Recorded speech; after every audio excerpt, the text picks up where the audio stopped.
Okay, hello and welcome to AYB Reviews. This is our very first video review of what will hopefully be many reviews in the future. Today we're going to be reviewing the Raidmax Seiran case. First, I'd like to thank Raidmax for taking a chance on our new review site. This is our very first product to review, so thank you very much, Raidmax, for providing us with the first thing to review. So here we're going to start. This is the case, obviously. It is a full tower option from Raidmax. It's got plenty of nice features that everyone I think will enjoy. We'll start off with the front here. As you can see, every one of the front panels is actually vented, so it allows for lots of airflow through there. They're actually really easy to get out. There's this little switch to open up the side. It kind of squeezes down and they all come out very easily just like that. They do give you an extra one to fill this up in case you don't have an optical drive and you don't have a 3.5 drive that's external. And each one of them has the option to either have a optical drive, or you can get a 3.5 or 2.5 inch SSD on the inside. As you can see, there's also a fan controller. What you might not realize off the start is that this one is a fan controller, but this one right here, it actually controls what we don't usually see, and that's the lights. So each of the fans inside the case has a blue LED light, and the switch on the left here, it actually controls the LED's intensity. So you can turn it down or turn it up as you feel, and it's got fans that have two inputs and they plug in like that. I guess you have to get a special fan for that, but the fans that are included do plug into that. As you can see here, there's also some USB. This one is a USB 3.0 for the front here, and all the cabling is on the inside. And you get your audio, so you get a microphone and headphone jack. Power is easy to access, so it's restart, and you get your two LED lights for indicating. On the back here, you can see that there's actually a low bottom mounted power supply mount, and there's ventilated PCI slots, so any slot that's not filled out is actually allowing a little bit of airflow. Not a lot, mind you, but there's a little bit. Something you don't normally see at this price point. It is a pre-provided grommet set for water cooling. So if you have a water cooling setup that you have an external radiator or an external setup that you want to use, like a rad box or something like that, you can run the tubes through without having to drill your own holes, and that's nice. And it's got nice rubber grommets.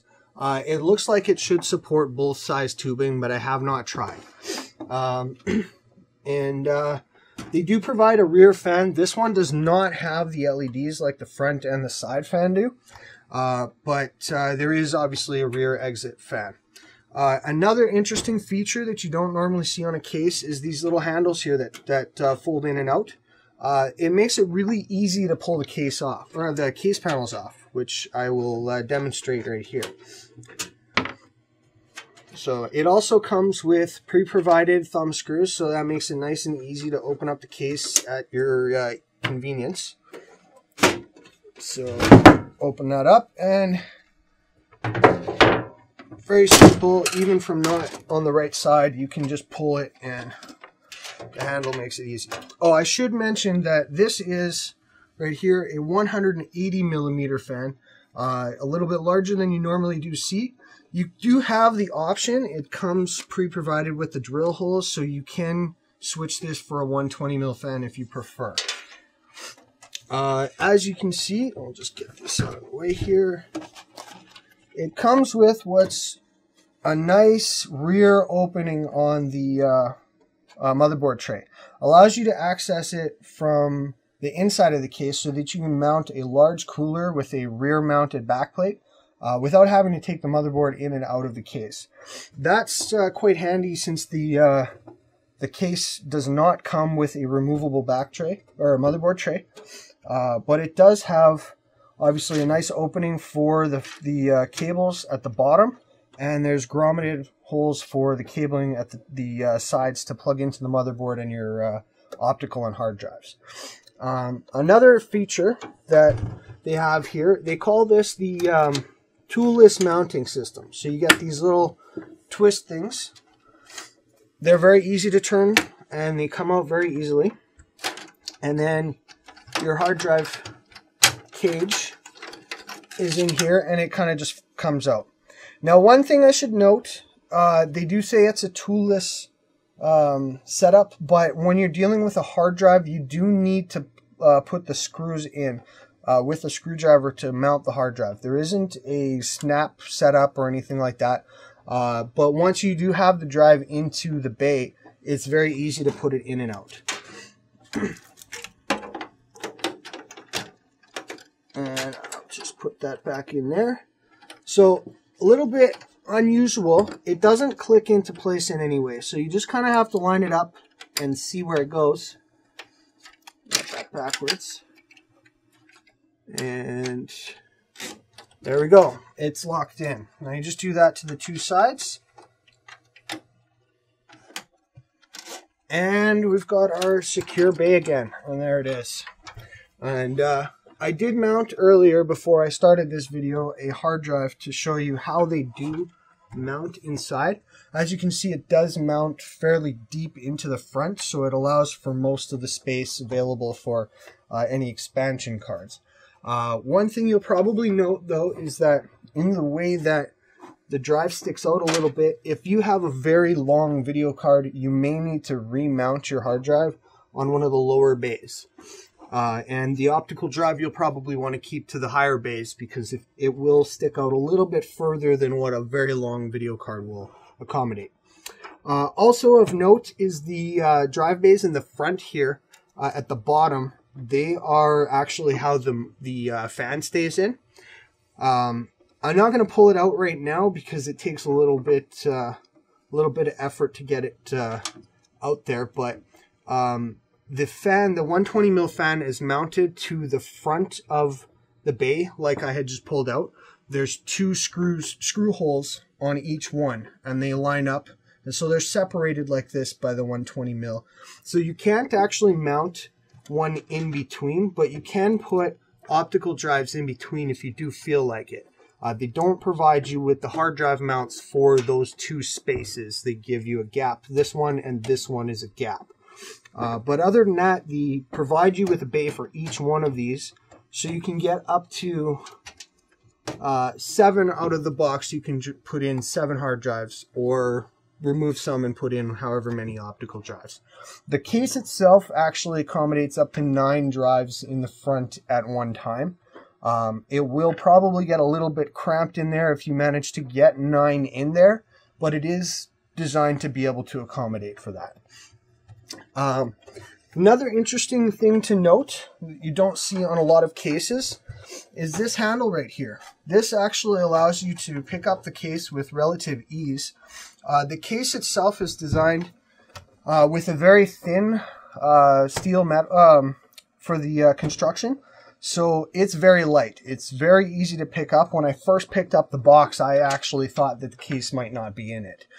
It's very light, only weighs a couple of pounds, which is great if you're going to be doing a LAN situation. If you like to take your computer to a bunch of places, if you go to LAN parties or if you go to big LAN events, this is something that you might want to consider, because it does have a fairly sturdy handle, and the case itself is pretty light. Another thing to note is on the bottom here, you get these big rugged feet. It's not like the little feet that you usually see on a case. They're usually a little rubber piece that's going to fall off on you, or you'll see a little plastic thing that has maybe a spin-out stabilizer thing that they used to have on the old Antex.